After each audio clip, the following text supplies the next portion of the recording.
ಆಕೆ ಅನಾಥಾಶ್ರಮದಲ್ಲಿ ಬೆಳೆದಂತ ಹೆಣ್ಮಗಳು. ತನಗೆ 12 ವರ್ಷ ಇದ್ದಾಗ ಅವ್ರ ತಾಯಿ ತೀರ್ಕೊಂಡಿದ್ರು. ಸೊ ಅವ್ರ ಕೆಳಗಡೆ 4 ಜನ ಮಕ್ಕಳು. ಅಲ್ಲಿಂದ ಅವರು ಓದ್ತಾ ಯಾರ್ಯಾರೋ ಕಳಿಸಿದ ದುಡ್ಡು, ಯಾರ್ಯಾರೋ ಕಳಿಸಿದ ಫೀಸಸ್ಸು, ಅದನ್ನು ಓದ್ತಾ ಆಕೆ ನರ್ಸಾದ್ರು ಮಾರ್ಥಾಸ್ ಹಾಸ್ಪಿಟಲ್. ಪ್ರೇಮ, ನಾನು, ನೀವು ಇಲ್ಲಿ. So sweet. ನೀವು ಹುಟ್ಟಿದಾಗ ನೋಡಕ್ಕೆ ಹಂಗೆ ನಿಮ್ಮ ಫಾದರ್ ರಿಪ್ಲಿಗೆ ಅದೇ ಕಣ್ಣು, ಅದೇ ಕೂದು. She was so happy talking about you as a kid. ಅವ್ರು ಏನು ಹೇಳಿದ್ದಾರೆ ಕೇಳಿ. ಅಮ್ಮ ಹೇಳ್ತಾರೆ ದೇವತೆ ತರ ನೋಡ್ಕೊಳ್ತಾರೆ ನನ್ನ ಮಗ ಅಂತ. ಯಾಕೆಂದ್ರೆ ಆಕೆ ದೇವತೆ.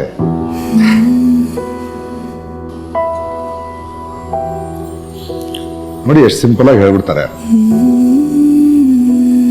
ಅಷ್ಟು ಜನನ ಓದಿಸಿ, ಅಷ್ಟು ಜನನ ಬೆಳೆಸಿ, ಆ sacrifice, that unconditional love, that commitment, that purity ನಾವು ಎಷ್ಟು ಜನ್ಮ ತಗೋಬೇಕು. And it's only possible by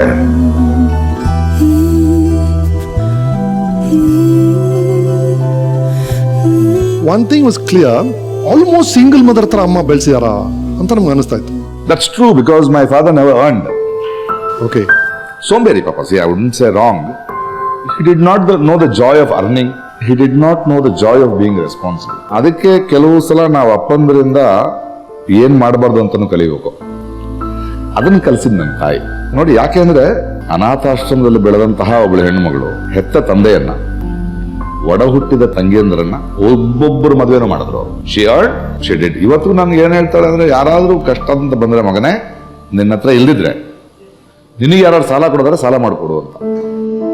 ನಾನು ಬಹಳ ಕಷ್ಟದ ದಿನಗಳಲ್ಲಿ, 10-11 ವಯಸ್ಸಿನ ದಿನಗಳಲ್ಲಿ ರಾತ್ರಿ ಅಮ್ಮ ಒಬ್ಬಳೇ ಮಾತಾಡ್ತಿರೋದು ನೋಡಿ ಎದ್ದಿದ್ದೀನಿ. ದೇವ್ರ ಮುಂದೆ ನಿಂತ್ಕೊಂಡು ಜಗಳ ಆಡೋದನ್ನ ನೋಡಿದ್ದೀನಿ. ನಾವೆಲ್ಲ ಮಲಗಿದೀವಿ ಅನ್ಕೊಂಡು, ನೀನ್ ಯಾಕೆ ನನ್ಗೆ ಹಿಂಗ್ ಮಾಡ್ತಿದ್ಯಾ, ನನ್ನ ಮಕ್ಕಳನ್ನ ನಾನು ಬೆಳೆಸ್ಬೇಕು ಅಂತ ಜಗಳ ಆಡೋದನ್ನ ನೋಡಿದ್ದೀನಿ. ಅದು ಪ್ರಾರ್ಥನೆಯನ್ನ ನೋಡಿದ್ದೀನಿ. ಮಾರನ ಏನು ಗೊತ್ತಿಲ್ಲದೆ ಸುಮ್ಮನೆ ಇದ್ದೀನಿ ನಾನು. So she has Ghat everywhere. And ನಮ್ಮ ಅಪ್ಪ ಎಷ್ಟೇ ಬೇಜವಾಬ್ದಾರಿ ಆಗಿದ್ರು ಆತನನ್ನೂ ಕ್ಷಮಿಸಿ, ಅದನ್ನೂ ನೋಡ್ಕೊಳ್ತಾ, ನಮ್ಮನ್ನೂ ನೋಡ್ಕೊಳ್ತಾ, she survive, she made us survive. ನೋಡಿ, ಇವತ್ತಿನ ದಿನ ಆ ಬಡತನದಲ್ಲೂ ಕೂಡ ಇವತ್ತು ನನಗೆ ಆರೋಗ್ಯವಾಗಿದ್ದೀನಿ ಅಂದ್ರೆ ಆಗ ತಿನ್ನಿಸಿದ ಊಟನೇ. ಕರೆಕ್ಟ್. ಶಿ ನ್ಯೂ ಮಕ್ಕಳಿಗೆ ಹಾಲು ಇರಬೇಕು, ಸೊಪ್ಪು ಇರಬೇಕು, ತರಕಾರಿ ಇರಬೇಕು, ಮಾಂಸ ಇರಬೇಕು. So she knew everything. And day and night ಕೆಲಸ ಮಾಡೋದು. ಇವತ್ತು she is diabetic for last 40 years. ಆಕೆ ಆರೋಗ್ಯ ಹಾಳಾಗಿದ್ದು ನಮಗೋಸ್ಕರ. ಅಂಡ್ ಇವತ್ತು I have everything. I have done everything to her to keep her alive as long as possible. And ನನಗೆ ಆಕೆ ದೇವತೆ. ನಾನು ಎಲ್ಲಿದ್ರೂ ಆಕೆ ಇರಬೇಕು, ನನ್ನ ಕಣ್ಮುಂದೆ ಇರಬೇಕು, ಅವಳ ಜೊತೆ ಜಗಳ ಆಡಬಾರ್ದು, ಏನ್ ಕೇಳಿದ್ರು ಕೊಡ್ಬೇಕು, ನನ್ನ ಮಗ ಇದು ಕೊಟ್ಟಿಲ್ಲ ಅನ್ನೋ ಮಾತು ಮಾತ್ರ ಬರಬಾರ್ದು. ಪ್ರತಿದಿನ ನನಗೆ ಆಶೀರ್ವಾದ ಏನಂದ್ರೆ, ನಿನ್ನಂತ ಮಗ ಇರಬೇಕು ಅಂತ ಆಕೆ ಹೇಳ್ತಿದ್ದಾಗೆಲ್ಲ ನನಗೆ ಆಶೀರ್ವಾದ. ನನ್ನಿಂದ ಸಾಧ್ಯ ಆಗೋದು ನನ್ನ ಜೀವನದಲ್ಲಿ ಆಕೆಗೆ ನಾನು ಸಂಪತ್ತು ಕೊಡಕ್ಕಿಲ್ಲ, because she is not connected to it. ಆಕೆಯ ನೋವನ್ನು ಕಮ್ಮಿ ಮಾಡಿದ್ರೆ ಸರ್. ಅಂಡ್ ಹಾಗೆ ಬದುಕಿದ ಕಾರಣದಿಂದ ಈಗ ನಾನು ಚೆನ್ನಾಗಿದ್ದೀನಿ. ಯಾಕಂದ್ರೆ ಒಂದು ನಂಬಿಕೆ ಕೊಡ್ಬೇಕು ಮನುಷ್ಯನಿಗೆ. ಒಳ್ಳೆಯವರಾಗಿದ್ರೆ ಅವರ ಕೊನೆಯ ದಿನಗಳು ಚೆನ್ನಾಗಿರುತ್ತೆ ಅನ್ನೋ ನಂಬಿಕೆನ ನಾವೇ ಕೊಡ್ಬೇಕು ಸಮಾಜದಲ್ಲಿ. ಯಾಕಂದ್ರೆ ಇವತ್ತಿನ ಸಮಾಜದಲ್ಲಿ ಹೇಗಾದ್ರೂ ಮಾಡಿ ಬದುಕಬಹುದು ಅನ್ನೋರು ತುಂಬಾ ನಂಬಿಕೆ ಎಂದಿದ್ದಾರೆ.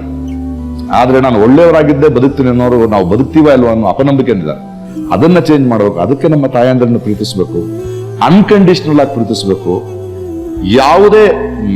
ಯಾವುದನ್ನು ಎಕ್ಸ್ಪೆಕ್ಟ್ ಮಾಡದೆ ಪ್ರೀತಿಸ್ಬೇಕು. ಪ್ರೀತಿಸೋದು ಅಷ್ಟೇ ನಾವು ಕೊಡಕ್ಕಾಗೋದು ಅವ್ರಿಗೆ, ಬೇರೆ ಏನಿಲ್ಲ. ಅಂಡ್ ಐ ಥಿಂಕ್ ನಿಮ್ಮ ತಂಗಿ ಮತ್ತೆ ನಿಮ್ಮ ತಮ್ಮನ ಹತ್ರ ಮಾತ್ರ ನಮ್ಗೆ ಗೊತ್ತಾಗುತ್ತೆ ನೀವೇ ಅವ್ರಿಗೆ ದೊಡ್ಡ ರೋಲ್ ಮಾಡಲಾಗಿದ್ರಿ ಅಂತ.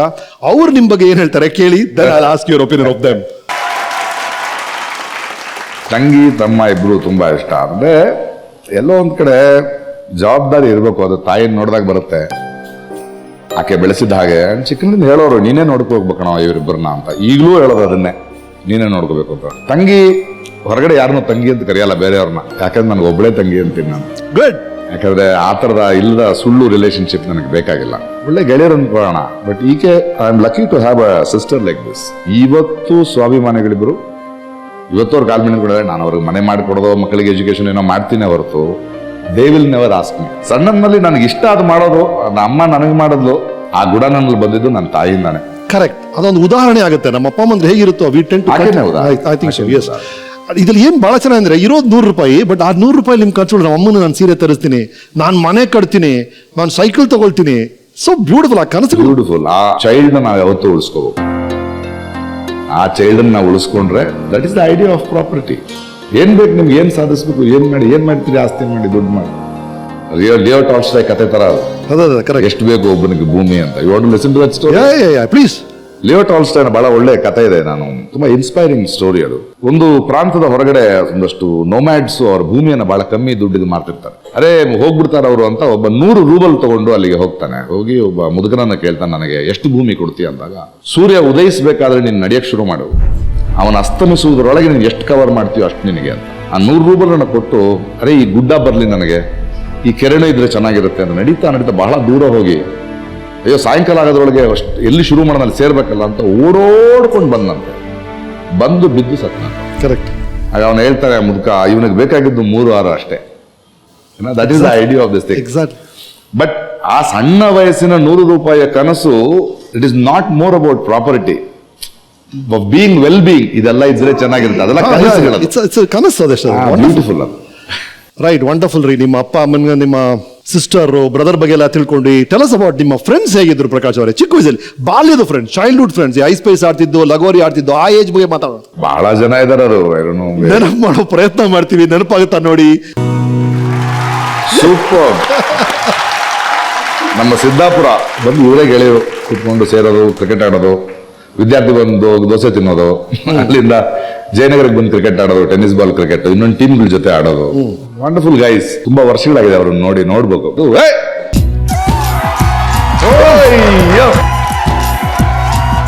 ಹೇಗಿದ್ದೀರಪ್ಪ ದೇಶಭಕ್ತ?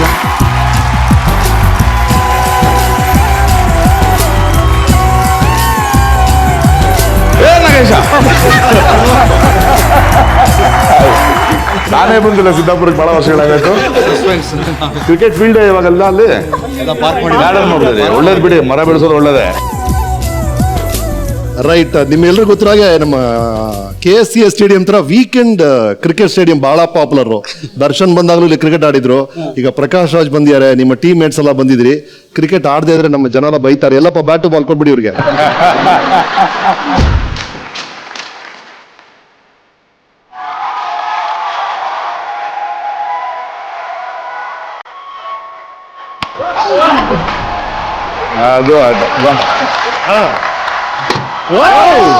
ನಾಟ್ ಬ್ಯಾಡ್ ಯಾ ಪ್ರಕಾಶ್. ಸರಿ ನಾಡಿ ಬೌಲರ್ ಕೊಡಿ ಸರ್, ಇಲ್ಲಿ ಎಕ್ಸ್ಪರ್ಟ್ ಬೌಲರ್ ಕೊಡಿ ಸರ್. ನೀವೇನು ಸರ್ ಸರಿ ಇಲ್ಲ ಸರ್ ನೀವು. ರೆಡಿ ಪ್ರಕಾಶ್?